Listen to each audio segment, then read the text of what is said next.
अर्जुन बहुत पीड़ा में हैं। अर्जुन भगवान श्री कृष्ण से कहते हैं कि इस पीड़ा से मेरी इंद्रियां सूख रही हैं और मुझे नहीं लगता कि पृथ्वी का राज्य हो या स्वर्ग का राज्य हो, कुछ भी इस पीड़ा को कम कर सकता है।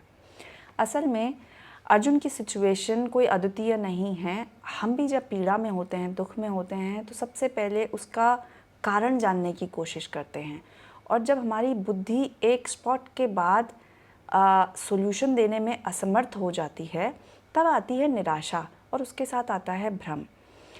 असल में अर्जुन का जो भौतिक ज्ञान था वो असमर्थ था उसको इस पीड़ा को समझाने के लिए।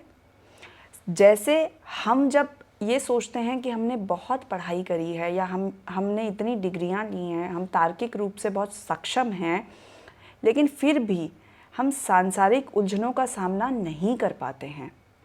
तो ठीक जिस प्रकार अर्जुन ने अपने अहम को त्याग कर समर्पण किया और भगवान श्री कृष्ण को गुरु के रूप में स्वीकार किया और उनसे दिव्य ज्ञान लेकर उस डिलेमा से बाहर निकले, ठीक उसी प्रकार हमें भी अपना अहम त्याग कर समर्पण करना चाहिए।